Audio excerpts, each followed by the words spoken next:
So 2026ஆம் ஆண்டில் துலாம் ராசிக்கு எப்படி இருக்குன்னு சொல்லி கேட்டு தெரிஞ்சுக்கலாம். 2026ஆம் ஆண்டு துலா ராசி அன்பர்களுக்கு பல வாய்ப்புகளையும் அதிர்ஷ்டங்களையும் வாரி வழங்கக்கூடிய ஒரு அற்புதமான ஆண்டாக இருக்கும். காரணம் என்னன்னு கேட்டிங்கன்னா, முக்கியமான கிரகம் 6ஆம் இடத்தில் சனி பகவான், இந்த உபஜயஸ்தானத்தில் பாவகிரகங்கள் அமர்வது மிக சிறப்பு. அப்போ இந்த 6ஆம் இடத்துல சனி பகவான் இருக்கும்போது என்ன கேட்டிங்கன்னா, முதல்ல கடன், வம்பு, வழக்கு போன்ற விஷயங்கள் நிவர்த்தி அடையும். இந்த துலா ராசி அன்பர்களுக்கு வாழ்க்கை ஃபுல்லாக கடனை கட்டியே வாழ்க்கையை தொலைச்சிட்டேன். நான் எங்கள் அம்மாக்காக கடன் வாங்கினேன், எங்கள் அப்பாக்காக கடன் வாங்கினேன், மனைவிக்காக கடன் வாங்கினேன், கணவனுக்காக கடன் வாங்கினேன், குழந்தைங்களுக்காகவும் கடன் வாங்கி வாழ்க்கையை வாழ்ந்துக்கிட்டு இருக்கேன்னு சொல்லக்கூடியவர்களுக்கு இந்த ஆண்டு அந்த கடன் பிரச்சனையிலேருந்து நிவர்த்தி அளிக்கக்கூடிய ஒரு அற்புதமான ஆண்டாக இருக்கும். நிறைய துளாராசி என்பதுக்கு இருக்கக்கூடிய பிரச்சனை என்னென்னா, ரொம்ப நேர்மையாக குழந்த மாதிரி இருக்கீங்க. அதான் பிரச்சனையே. எல்லார்கிட்டையும் ஏமாறக்கூடிய முதன்மையான ராசி இந்த துளாராசி தான். அது அம்மா கிட்ட ஆரம்பித்து, அப்பா கிட்ட ஆரம்பித்து, சொந்தத்துக்கிட்ட ஆரம்பித்து, உற்றார் உறவினர், பக்கத்தில் இருக்கவங்க, அக்கத்தில் இருக்கவங்க எல்லார்கிட்டையும் ஏமாறக்கூடிய ஒரு நிலை இருக்கும்.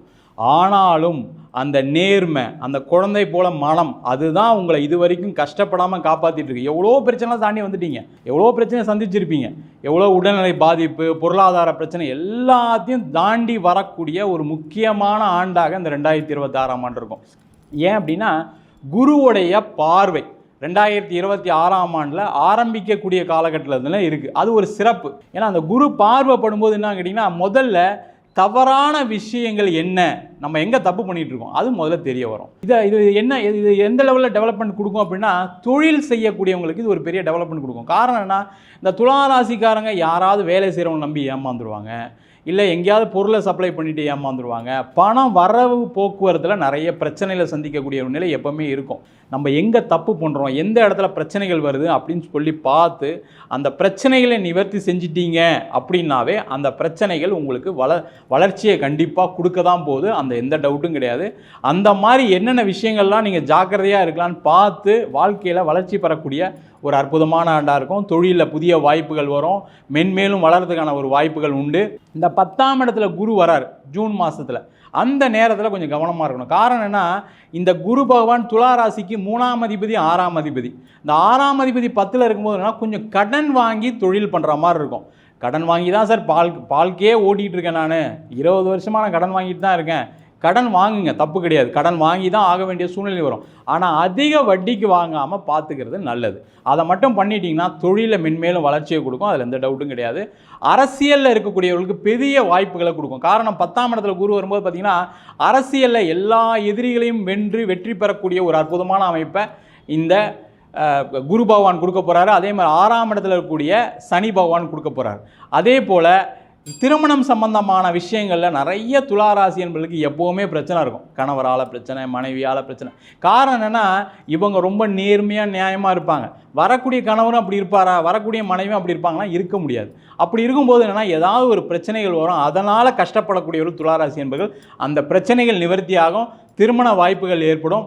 திருமணத்தில் ஏதாவது கோர்ட்டு கேஸ், டைவர்ஸ் இருக்குது அப்படின்னா உங்களுக்கு அது சாதகமாக வரதுக்கான வாய்ப்புகள் உண்டு. மறு திருமண வாய்ப்புகளும் ஏற்படுவதற்கான சூழ்நிலை உண்டு.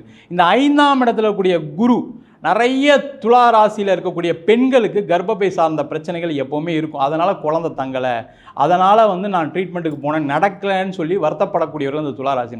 நான் நிறைய ட்ரீட்மெண்ட்லாம் போனேன் சார், ஆனால் உடம்பு தான் போச்சு, செலவு தான் ஆச்சு, ஆனால் ஒன்றும் நடக்கலைன்னு சொல்லக்கூடியவர்களுக்கு இந்த 2026ஆம் ஆண்டில் கண்டிப்பாக மருத்துவம் மூலமாக குழந்தை பேர் கிடைப்பதற்கான வாய்ப்புகள் உண்டு. அதற்கான முயற்சிகளை செய்யலாம். அதே போல் இந்த 6ஆம் இடத்துல கூடிய சனி பகவான், 5ஆம் இடத்துல கூடிய ராகு, 11ஆம் இடத்துல கூடிய கேது, 10ஆம் இடத்துல கூடிய குரு எல்லாம் சேர்ந்து உங்களுக்கு வெளிநாடு வாய்ப்புகளையும் ஏற்படுத்தி கொடுப்பார். நீங்கள் வெளியூரில் போய் வேலை பார்க்குறது, வெளிநாட்டு போய் வேலை பார்க்குறது, வெளிநாட்டில் போய் படிக்கிறது, இந்த மாதிரி விஷயங்கள் எல்லாமே 2026ஆம் ஆண்டில் நடைபெறுவதற்கான ஒரு அற்புதமான காலகட்டமாக இருக்குது. முக்கியமாக உங்களுடைய செலவுகள் குறையும். அதுதான் பெரிய விசேஷம். நிறைய துளாராசிகள் என்ன பண்ணுவாங்கன்னா, ஒரு ஃபங்க்ஷனுக்கு போனாவே 1000 2000 செலவு பண்ணுவாங்க, 5000 10,000 செலவு பண்ணுவாங்க. இல்லை நான் மொய் வச்சே ஆகணும் அப்படின்னு செலவு பண்ணி கடன் வாங்கி செலவு பண்ணுறவங்க நிறைய பேர் இருக்காங்க. முதல்ல அந்த பிரச்சனைகள் குறையும், செலவுகள் கம்மியாகும். வாழ்க்கையில் செலவு கம்மியாகிட்டே என்ன பண்ண போகிறீங்க, அடுத்தது வரக்கூடிய பணத்தை சேமிக்க போகிறீங்க, இல்லை உங்களுடைய கடனை அரைக்க போகிறீங்க. முக்கியமாக இந்த காலகட்டத்தில் உங்களுடைய வீடு வண்டி வாகனம் சார்ந்த விஷயங்களில் ஒரு கடன் வாங்கி வாங்குறதுக்கான வாய்ப்புகள் இருக்குது. அதை செய்து கொள்வது சிறப்பு. கடன் வாங்காமல் வாங்க முடியாது, உங்களால் கடன் வாங்கி தான் வாங்குற மாதிரி இருக்கும். அதை வாங்கிக்கங்க, நல்லாவே இருக்கும். வாழ்க்கையில் பலவிதமான அதிர்ஷ்டங்கள் வரதுக்கான வாய்ப்புகள் இருக்குது. அதனால் என்ன பண்ணலாம், இந்த லாட்டரி டிக்கெட் வாங்குறது, ஷேர் மார்க்கெட்டு, கிரிப்டோ கரன்சி, இந்த மாதிரி விஷயங்களில் நீங்கள் ஒரு ஜோதிடரை பார்த்துட்டு எனக்கு செட் ஆகுமா செட் ஆகாதா அப்படின்னு பார்த்துட்டு செஞ்சுக்கிறது ரொம்ப நல்லது. ஏன்னா திடீர் அதிர்ஷ்டம்னு என்ன நினைக்கிறாங்கன்னா எல்லாருமே உடனே எனக்கு லாட்டரி டிக்கெட் நாளைக்கு கோடீஸ்வரன் ஆயிடுவான். அப்படி கிடையாது. ஜாதகத்தில் இருக்கக்கூடிய விஷயங்களை கண்டிப்பாக கிரகங்கள் கொடுத்தே தீரும். அதனால் அது ஒரு வாட்டி பார்த்துட்டு செய்து கொள்வது சிறப்பு. ரொம்பவே சிறப்பாக சொன்னீங்க சார். இந்த ஆண்டு வந்து துலாம் ராசிக்காரங்க அவங்களோட ஆண்டாக மாற்றணும் அப்படின்னா என்ன மாதிரியான பரிகாரம் பண்ணலாம்? இந்த துலா ராசி அன்பர்கள் வந்து பார்த்தீங்கன்னா வாழ்க்கையில் பல விதமான கர்ம பலன்களோட இருக்கிறாங்க. ஏன்னா ராசிக்கு 7ஆம் வீடு, ஆக்சுவலாக வந்து காலபுருஷனுக்கு 7ஆம் வீடு, சனி உச்சமாகக்கூடிய ராசி அந்த துலா ராசி. அதனால் பார்த்தீங்கன்னா ஏதோ ஒரு கர்ம வினை அவங்கள தொடர்ந்துக்கிட்டே இருக்கும். அதை நீக்குவதற்கு என்ன பண்ணணும்னா, இவங்க பக்கத்தில் கூடிய சிவன் கோவிலில் டெய்லி காலையில் ஒரு 5 நெய் தீபம் இல்லை நல்லெண்ணெய் தீபம் ஏற்றுறது நல்லது. இதை ரெகுலராக ஒரு 3 மாதம் பண்ணாங்கன்னாவே நிறைய சேஞ்சஸ் வரும். அது மட்டும் இல்லாமல் எப்போவுமே சிவ வழிபாடு செய்வது சிறப்பு. முடிஞ்சால் அண்ணாமலையாரை போய் தரிசனம் பண்ணிட்டு வாங்க. முக்கியமாக வந்து என்னென்னா, அது நம்ம பௌர்ணமியில் அந்த நாளில் இந்த நாள்லாம் போகணும் அவசியம் இல்லை. நீங்கள் உங்களுக்கு என்றைக்கு வசதியாக இருக்கோ, உங்களுக்கு என்றைக்கு சௌகரியப்படுதோ அன்னைக்கு போய் வழிபாடு பண்ணிவிட்டு அந்த மலை சுற்றிட்டு வாங்க. இல்லை என்னால் வயசான ஆள் சார், நான் எங்கே சார் போகிறதுன்னு நினைக்கக்கூடியவர்கள் பக்கத்தில் இருக்கக்கூடிய சிவன் கோவிலே 3 வாட்டி வலம் வாங்க. பிரதோஷ நேரத்தில் 3 வாட்டி வலம் வருவாங்க. அதெல்லாம் செஞ்சுக்கிட்டிங்கன்னா வாழ்க்கையில் மென்மேலும் உயர்வதற்கான, கடன் இல்லாத வாழ்க்கையை வாழ்வதற்கான ஒரு வாய்ப்பு துளாராசி என்பவர்களுக்கு இந்த பரிகாரம் மூலமாக உண்டு. ஸோ தொடர்ந்து ஒரு ராசிக்குமே ராசி பலன்கள் வந்துட்டு இருக்கு. தொடர்ந்து நம்ம சேனலை ஃபாலோ பண்ணிக்கோங்க.